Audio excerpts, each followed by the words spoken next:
E chegou aquele momento maroto de fazer o balanço do semestre com a tag dos 50%.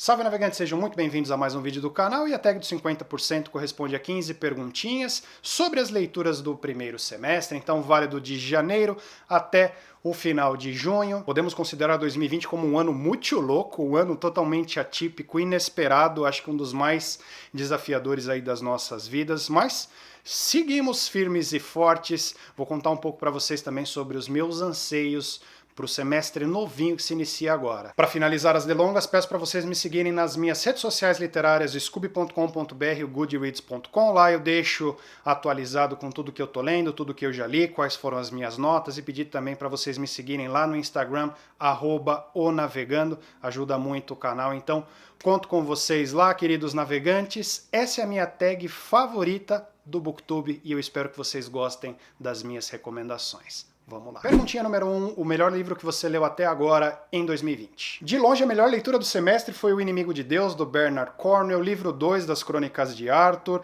Ele é precedido pelo excelente O Rei do Inverno e sucedido pelo também excelente Excalibur. Trata-se de uma ficção histórica de altíssima qualidade. Aqui a gente acompanha as crônicas arturianas sob os olhos do autor, que foca muito nos bretões, sobrevivendo às constantes invasões dos saxões, dos irlandeses e também com a ascensão do cristianismo pós-queda do Império Romano. Perfeito em todas as esferas, o autor já usa o nosso prévio conhecimento das personagens e se aprofunda, dá mais tridimensionalismo, ele deixa um pouco de lado aquelas famosas batalhas, claro que elas aparecem por aqui, mas o foco que eu sinto nesse livro é muito mais sobre relacionamentos, sobre atos, sobre consequências, e também a gente tem um embate muito mais voltado para o religioso ao invés do físico. Recheado de intrigas, de viradas de mesa, ele arma uma cama perfeita para o livro 3, que eu também já li, considero um livro excepcional, que fecha tudo, amarra tudo e me deixou um gosto completamente satisfatório em toda essa jornada. Em uma palavra, extraordinário. Em 3 palavras, favoritado, 5 estrelas. Perguntinha número 2, a melhor continuação que você leu até agora em 2020. Podia usar o mesmo livro para responder essa segunda pergunta, porque ele é a continuação, é a melhor que eu li esse ano, mas sem repetições por aqui, eu vou citar o segundo melhor, que foi A Parábola dos Talentos, da dama do sci-fi Octavia Butler. Trata-se de uma duologia, a Parábola dos Talentos é sequência da Parábola do Semeador, e aqui a gente acompanha a história da Lauren, então adolescente no livro 1, quando ela vive num mundo que sofreu um colapso econômico, ambiental, político. Ela vive num mundo que eu posso chamar de pós-apocalíptico. É um livro duríssimo de se ler, assim como foi o livro anterior. Ele é um livro que a autora retrata muito sobre abusos físicos, sexuais, mentais. Ela aborda também muita coisa sobre preconceitos raciais, de gênero, cor, credo. E ela faz tudo isso de uma forma nua e crua, sem ser apelativa. É um livro super necessário, escrito de uma forma muito sóbria. E como no primeiro que eu mencionei, no Inimigo de Deus, ele foca muito sobre escolhas e consequências. E fala também sobre como o amor é uma das melhores coisas que a gente pode ter, como ele cura tudo e como ele é necessário ao lado da mudança e da resiliência. A duologia Semente da Terra é super necessária, é uma leitura que ela é dura, ela é pesada, mas ela é completamente satisfatória. Eu recomendo para todo mundo, quem não é fã de sci-fi também, com certeza vai adorar a escrita da autora. Ela faz tudo isso de uma forma muito imersiva. Ela escreveu sobre esse pós-apocalíptico aqui, que é, acho que um dos cenários mais factíveis da gente ter aqui na nossa humanidade. Não é uma coisa muito distante, um colapso econômico, político ou ambiental, e ela escreve, como eu já disse, de uma forma muito sóbria. Livraço. Perguntinha número 3, algum lançamento do primeiro semestre que você ainda não leu, mas quer muito. Lançado nos 45 do segundo tempo, a minha edição física ainda nem chegou, mas já encomendei, tô louco para pôr as mãos nela, e é uma das minhas leituras programadas para o mês de agosto. Estou falando sobre A Profecia, do David Seltzer. Editora Pipoca e Nanquim nos surpreendendo com o relançamento dessa obra clássica esgotada, saindo um pouco dos quadrinhos e indo para a parte literária. A Profecia, ele meio que faz parte de uma tríade profana, posso chamar dessa forma, composta dos livros O Exorcista e de O Bebê de Rosemary, ambos muito queridos por mim. E a gente tem um livro que toma como base as previsões bíblicas descritas no Apocalipse de São João, com a vinda, com a ascensão do demônio através do seu filho, Filho, o Anticristo, uma coisa bem leve, bem light para se ler à noite. Tem uma adaptação cinematográfica respeitadíssima de 1976, é um dos meus favoritos do gênero horror e suspense psicológico. É um filme que funciona até hoje, muito bom para dar uns bons sustos e uns bons cagaços. E contando com uma participação especial nesse vídeo aqui do Hypômetro para mostrar para vocês a minha ansiedade de ler A Profecia é essa daqui. Tá lá em cima. Perguntinha número 4, a leitura mais aguardada do segundo semestre. Galera, tô numa expectativa monstra de um livro que não foi prometido, mas está previsto para vir pro Brasil traduzido, que é a coletânea de contos Full Throttle, do autor Joe Hill. Nomeado como a melhor coletânea de contos pelo Locus Award e também nomeado como o melhor livro de horror pelo Goodreads Choice Awards, o Joe Hill volta mais uma vez aí com 13 histórias nessa coletânea de contos que permeiam muito sobre o horror, sobre o suspense, principalmente da parte psicológica como sobrenatural. Nessa coletânea, o Joe Hill colocou também o conto In the Tall Grass, que ele escreveu em parceria com seu pai, o Stephen King. Eu li o In the Tall Grass em e-book, numa edição separada, é um conto que eu gostei bastante mesmo, me causou uma boa angústia aí. Ele gerou também uma adaptação cinematográfica por parte da Netflix, que eu não assisti, mas muita gente critica de uma forma muito bruta. O Joe Hill é um cara que eu gosto muito e que eu sempre tenho uma ansiedade super positiva. Eu vejo uma clara evolução na sua escrita, na sua narrativa, no jeito como ele lida com as personagens, colocando pessoas comuns em situações extraordinárias, sempre numa crescente. Perguntinha número 5, o livro que mais te decepcionou nesse ano de 2020. Bom, galera, essa decepção ela foi muito causada pela minha expectativa, então eu assumo a bronca inteiramente aqui. Vou falar um pouco sobre Metrópolis, da Tia von Harbou. Trata-se de uma distopia clássica, muito aclamada na década de 20, quando foi escrito, juntamente com o roteiro do filme, que alavancou muito essa história aqui, foi dirigido pelo excepcional Fritz Lang. Em Metrópolis a gente tem tudo que uma distopia pode ter, então a gente tem um governo tirano, a gente tem esse governo oprimindo os pobres, colocando-os para trabalhar à exaustão, muitas vezes morrendo de fome, de frio, de sede, e a gente tem os ricos morando na parte de cima da cidade, os pobres morando no subterrâneo e esperando uma oportunidade clara para se rebelar e se livrar de tudo isso. E o Metrópolis decepcionou as minhas expectativas justamente por não ser um livro muito claro, não é um livro muito fácil de se ler, ele é um livro todo escrito, a narrativa dele ele vai muito para o lado alegórico, muito para o lado metafórico, em muitas passagens a autora estica essas metáforas de uma forma tão longa que você até esquece do que ela estava falando. Essas coisas esticadas muitas vezes perdem o sentido e tiram muito da imersão. Eu acho que ela fez toda essa alegoria para dar uma imersão, mas ele me afastou. E o que me afastou também foi a falta de empatia que eu senti com as personagens principais, os protagonistas, o ritmo, os diálogos, a motivação não foi das melhores para mim. Então foi uma leitura muito difícil, eu botei uma expectativa muito forte por se tratar de um clássico, uma distopia também que motivou, que influenciou outras distopias. Eu tiro as coisas boas, quando eu faço um balanço não foi um desastre total, foi um livro que eu achei bem mediano, mas eu esperava tanto dele que eu coloco para responder essa pergunta aqui. Perguntinha número 6, o livro que mais te surpreendeu esse ano. Facilmente respondo com A Mão Esquerda da Escuridão, da Ursula Le Guin, foi a minha leitura mais surpreendente do ano, um dos melhores sci-fis e também uma das melhores leituras que eu fiz nesse primeiro semestre. E eu coloquei como a maior surpresa porque muita gente dizia ser um livro muito difícil, um livro muito arrastado, difícil de entender, com pouca imersão, e ao contrário, ele me surpreendeu porque eu senti uma leitura fácil, agradável, uma leitura deliciosa, com uma conexão muito fácil com os personagens, e é uma trama que foca muito, expõe muito a dificuldade de gêneros, a dificuldade de alteridade, fala muito sobre filosofia, sobre antropologia, ele mostra muito sobre a mitologia, quando um emissário ele é enviado para um planeta completamente diferente do seu, com a finalidade de trazer esse planeta para uma união intergaláctica. Eu acho genial a narrativa de Mão Esquerda porque ela trata de assuntos tão delicados de uma forma clara, nua, crua, também sem pieguice. Ela fala sobre as dificuldades de gênero, principalmente sobre preconceitos, sobre papéis definidos na sociedade que não fazem sentido algum e atravancam qualquer tipo de evolução da humanidade. Eu fico mais feliz quando eu olho a minha TBR, a minha programação de leituras até o final do ano e vejo que tem mais Ursula Le Guin lá, um dos maiores nomes da ficção científica de todos os tempos, vencedora de vários prêmios.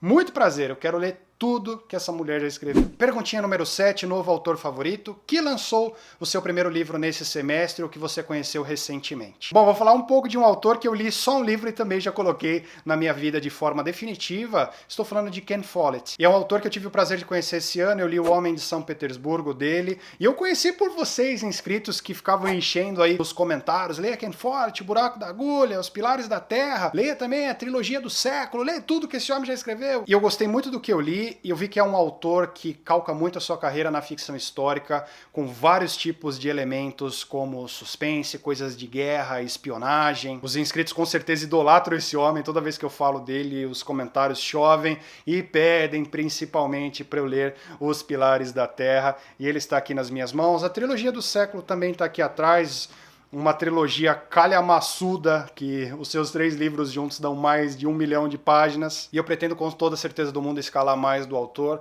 Os Pilares da Terra é uma ficção histórica também, que fala da Inglaterra em meados do século XII, muita gente ama de paixão, com certeza eu vou conferir. Não sei quando, nem como, não sei nem por onde eu começo esse Brutamontes. Com certeza é um cara que vocês vão cansar de ver aqui no canal. Perguntinha número 8, a sua quedinha por um personagem fictício mais recente. Facílimo de responder, galera. A dona do meu coração nesse primeiro semestre é a Holly Gibney, que aparece em uma das novelas dessa coletânea de contos aqui, o último lançamento do Stephen King. If It Bleeds. If It Bleeds foi uma das últimas obras que eu terminei de ler, galera, um livro que eu tô louco pra falar mais dele aqui no canal. Trata-se de uma coletânea de novelas, ao todo são 4, ele ainda não foi traduzido aqui no Brasil, estava esperado pro mês de junho, mas com essa loucura toda a Suma adiou. Eu vou falar mais dele, o que eu achei, a minha percepção geral de todas as novelas no meu próximo resumo de leituras, no quadro que eu chamo de Andei Lendo, então é só ficar ligado aqui no canal,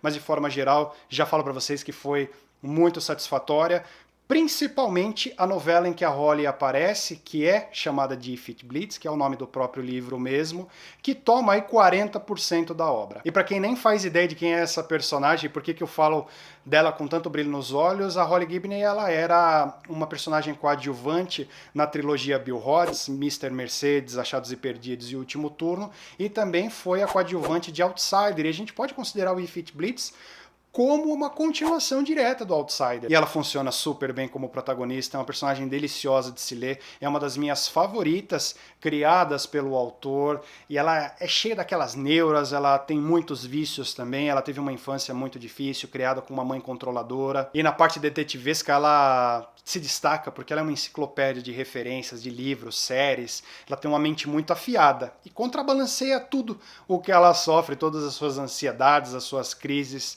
Deliciosa de se ler, roubou a cena, não só da novela que ela participa, mas como no livro todo. Pergunta número 9, seu personagem favorito mais recente. Vou exaltar uma personagem que merece ser exaltada, exaltarei a leoazinha de Sintra, Cirilla, da saga Witcher. E a Ciri de Sintra, a leoazinha de Sintra, ela é uma personagem muito especial para mim, muito bem desenvolvida pelas mãos do polonês. Toda a trama do Witcher gira em torno da Ciri, do que ela pode fazer. Ela é a criança prometida ao bruxo Geralt. E eu não quero dar spoilers do que ela significa, mas ela tem um papel fundamental em toda essa obra. E ela é uma personagem deliciosa também de se ler, porque ela é criança no começo do livro e ela tem aquela língua dura, afiada, ela responde a adultos à altura, ela é uma personagem muito madura para sua idade também. Gosto dela também, que ela não foge de uma boa briga. E a saga Witcher fica aí no meu coração, uma das melhores sagas que eu já li. Em fantasia, então, é uma coisa extraordinária. Recomendo para todo mundo que é fã desse gênero. Não cansarei de exaltar a Ciri aqui nesse canal. O bruxo Geralt, a atriz, a Yennefer, são personagens fabulosas da fantasia. O Sapkowski fez um trabalho aqui de tirar o chapéu. Pergunta número 10, um livro que te fez chorar nesse primeiro semestre. Eu choro muito fácil, galera, mas nenhum livro conseguiu me arrancar lágrimas. O que chegou mais perto foi O Sol é para Todos, da Harper Lee. Clássico da literatura, vencedor do prêmio Pulitzer, um livro super necessário que aborda muito sobre questões de preconceitos raciais, sobre injustiça, sobre desigualdade. A gente tem muito da perda da inocência também, quando o ponto de vista narrado aqui no livro é da Scout, uma garota de 9 anos na sua tenra infância que tem que lidar com alguns fatos muito duros da vida adulta. E esse embate que ela tem de ser forçada a crescer, a enxergar o mundo amargo dos adultos, é uma coisa muito emocionante. Quando ela se depara com essas injustiças e não entende, quando ela questiona, quando ela quer saber por que o mundo é do jeito que é, e quando ela não recebe a melhor das respostas do porquê, porque muitas coisas simplesmente não têm resposta. E ela vê tudo isso, ela vê como as coisas não mudam, os impactos que essas não mudanças trazem na sua vida e na vida da sua família. O Sol é para Todos, com certeza, foi um dos grandes destaques desse meu primeiro semestre, um livro que eu vou cansar de recomendar aqui no canal, super necessário, porque também mais um livro que não é white savior, ele não é um livro que traz as coisas de uma forma piegas, de uma forma de levantar bandeiras. Ele mostra a verdade, que era uma verdade na época que a autora escreveu em 1960 e é uma verdade até hoje. Pergunta número 11, um livro que te deixou feliz nesse primeiro semestre. Com certeza coloco Jurassic Park, do Michael Crichton. Foi um livro que me deixou muito feliz. Eu vou falar mais dele também no meu próximo vídeo de leituras do mês, principalmente sobre as minhas percepções, opiniões, o que eu achei da obra como um todo. Mas falando especificamente do porquê da escolha e porquê ele me deixou feliz, é porque ele me ativou uma memória nostálgica tão alegre, tão marota, que eu lia muitas de suas páginas com um sorriso nos lábios. Ele me remeteu muito a quando eu era criança. Eu lembro que eu assisti o Jurassic Park com 7 ou 8 anos, a adaptação é de 1993, e quando eu vi aqueles efeitos especiais, eu pensei, uou, os caras estão gravando com um dinossauro de verdade. Mas eu também fiquei muito feliz de ver como o livro ele se aprofunda. O filme ele é bem fiel em algumas de suas cenas mais icônicas, mas ele não permeia muito sobre o cerne, que é a teoria do caos. E aqui é bem latente, é bem explicado, bem documentado, o autor usa até gráfico para explicar o seu ponto de vista. Jurassic Park é um baita de um livrão e logo mais eu encaro a sua sequência. Perguntinha número 12, a melhor adaptação cinematográfica que você assistiu até agora em 2020. Tô fraco de assistir adaptação esse ano, galera, mas eu quero falar sobre uma que eu assisti, achei muito boa, mas eu não li o livro. Estou falando de Em Defesa de Jacob, da Apple+. Trata-se de uma série de drama criminal escrita pelo William Landay, e foi uma série que eu fiquei puto de ter assistido sem ter lido o livro. Conta com o protagonismo do Chris Evans, o Capitão América, e ele na série é um assistente da promotoria, e ele vê o seu filho envolvido em um assassinato do seu colega de classe, sendo ele, o Jacob, o principal suspeito. Achei uma série sombria, ele é filmado nos tons mais escuros mesmo, para dar aquele sentimento de carga pesada. Gostei muito das atuações, achei tudo muito impecável, e também gostei muito de como ela vai se desenrolando. Vi que muita gente achou a série lenta, mas para mim ela teve o pacing perfeito. E quando a série acabou, eu fui ver sobre o livro, né? Fui pesquisar sobre spoiler, vi que eles mudaram algumas coisas, principalmente no final. Eu achei o final do livro muito melhor que o final da série, tudo bem amarradinho, tudo bem explicadinho, é daquelas que eu vou ficar com aquele amargo na garganta. Podia ter lido o livro antes. Perguntinha número 13, a sua resenha favorita do primeiro semestre. Galera, minha resenha favorita do primeiro semestre, olhando para os meus materiais, foi a resenha que eu fiz para a recursão do Blake Crouch. Eu geralmente sou bem crítico com os meus materiais, com as minhas resenhas, e eu gostei muito de ter feito essa aqui. Eu gostei muito do livro de forma geral. Se você ainda não assistiu todas as minhas opiniões, eu vou deixar relacionado no card aqui em cima e no box de descrição. Eu gostei do book trailer, achei que ficou bem legal a forma que eu montei para apresentar o livro. Então, assim, sou sempre muito crítico, gostei muito dessa resenha e fico muito triste em ver o quão o engajamento dessa resenha foi baixo, quanto o engajamento de resenhas no geral é muito baixo no BookTube. E eu fico muito angustiado quando eu parei para olhar o engajamento desse vídeo. A média de visualizações que ele teve em 4 meses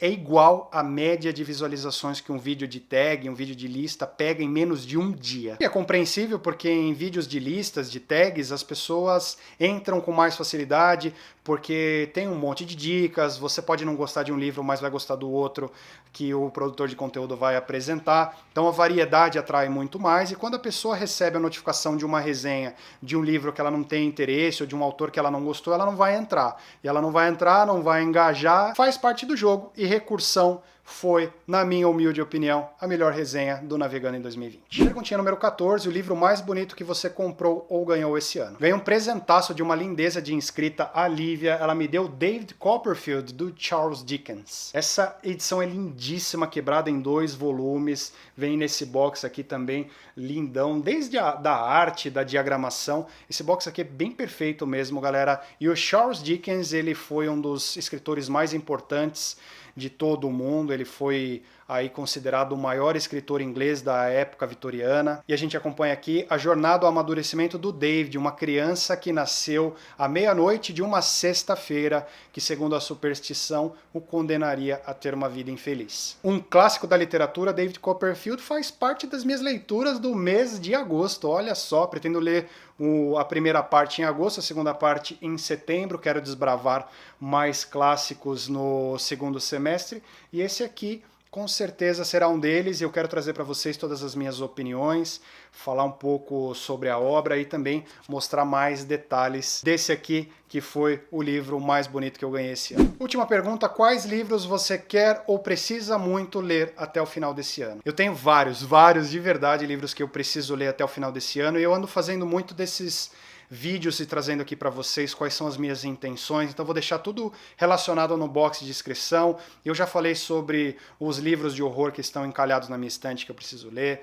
eu falei sobre as sagas que eu pretendo abrir, sagas que eu pretendo fechar esse ano, então tem muita coisa, produzir muito conteúdo sobre as minhas metas esse ano. Eu falo para vocês que o meu foco agora é fechar a saga, a velocidade de abrir é sempre muito diferente da velocidade de fechar, então cada mês eu tô colocando uma sequência ou um fechamento, e esse segue sendo o meu foco até o final do ano. Quero matar a grande maioria delas, porque eu pretendo abrir muitas outras num futuro breve. Bom, galera, era isso que eu tinha para trazer para vocês hoje. Espero que tenham gostado de mais um vídeo. Eu adoro responder essa tag, como eu já disse, é a minha favorita. Espero vocês nos comentários também colocando quais são as suas respostas, quais são os seus anseios para o segundo semestre. Deixe-me saber também um pouquinho sobre vocês. Se gostou desse vídeo aqui, deu um trabalhão de montar, eu agradeço a curtidinha amiga para ajudar na divulgação, ajudar a espalhar a palavra do Navegando para outros portos. E se essa foi a sua primeira experiência com o canal, espero que tenha sido positiva. Se foi, se inscreve, senta o dedo no sininho, não perca o que vem por aí.